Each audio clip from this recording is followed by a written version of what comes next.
All right, welcome. Today, we're diving into a grape that is a real hidden gem, Marsanne.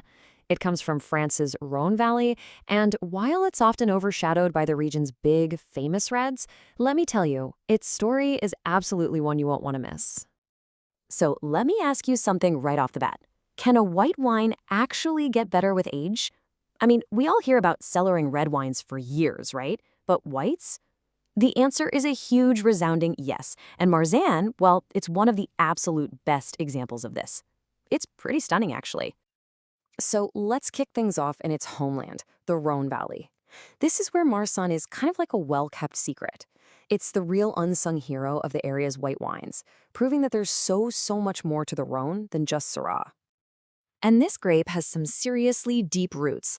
I mean, we're talking historical mentions way back in the 12th century. Fast forward to the 18th century, and it's clearly documented in the little town of Marsanne, which, you guessed it, is how it got its name. And today, it's a star player in some of the most respected white wines on the planet, especially those coming from the legendary Hill of Hermitage. So what's the big deal with Marsanne? Well, it makes these full-bodied, complex white wines, but its real superpower is its incredible ability to age. That's what really sets it apart. See, it's got this amazing natural structure that allows it to evolve so beautifully. When it's young, it's all fresh and floral, but just give it some time, and it develops these mind-blowing, rich, savory notes of honey and nuts. But Marsanne didn't just stay put in France. Oh no. This grape is a world traveler, and it's found new homes and totally new ways of expressing itself in vineyards all across the globe. And this is where terroir, the soil, the climate, the whole environment really comes into play. It totally shapes the grape's personality. Back in the Rhône, the granite soils give it this distinct mineral vibe and that famous potential to age. But take it down to Victoria, Australia, and the warmer weather brings out a much more vibrant, fruity style. Then hop over to sunny California, and it becomes this rich, powerful wine just bursting with tropical fruit notes. It's the same grape, but three completely different personalities. So cool. But, where a grape grows is only half the story. The other half, that belongs to the winemaker. Their choices in the cellar are absolutely crucial in deciding what that final wine in your bottle is going to taste like. So winemakers basically have a big choice to make, kind of like a fork in the road. The traditional path is all about building texture and complexity. They'll use oak barrels and a technique called sur-lie aging. That just means letting the wine rest on the spent yeast cells, which gives it this amazing, creamy, rich feeling in your mouth. The modern approach, on the other hand, is all about freshness. They'll use stainless steel tanks to keep everything bright and preserve all those vibrant primary fruit aromas. And this is where Marsanne really shows off its range. It's just so versatile.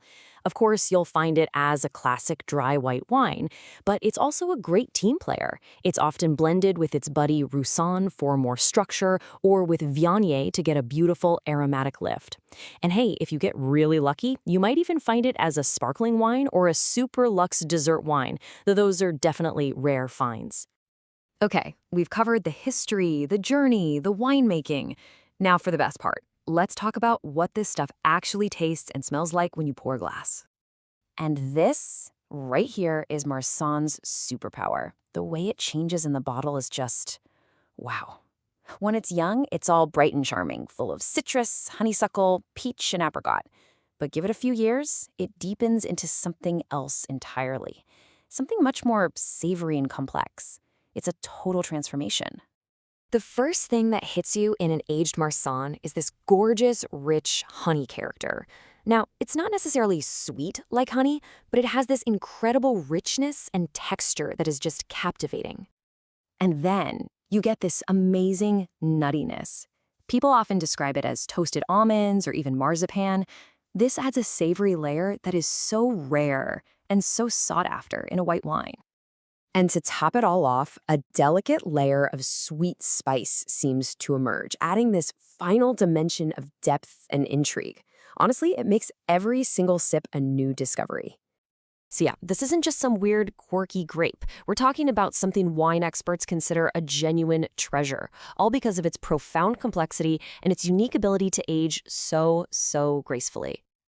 Okay, so how do you bring this amazing wine to the dinner table? Well, its incredible texture and flavor profile make it one of the most versatile food wines out there. The cool thing about Marsanne is how well it plays with food. You can start simple. Its minerality is a perfect match for delicate seafood or some fresh goat cheese. Want something richer? No problem. Its full body can totally handle roast chicken or a creamy pasta.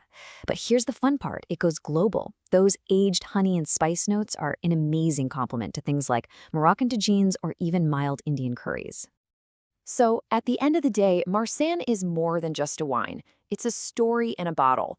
It's a journey from a fresh, floral youth to a complex, honeyed maturity. The only question left is, are you ready to go out, find a bottle, and discover the secret for yourself? Thanks for joining me.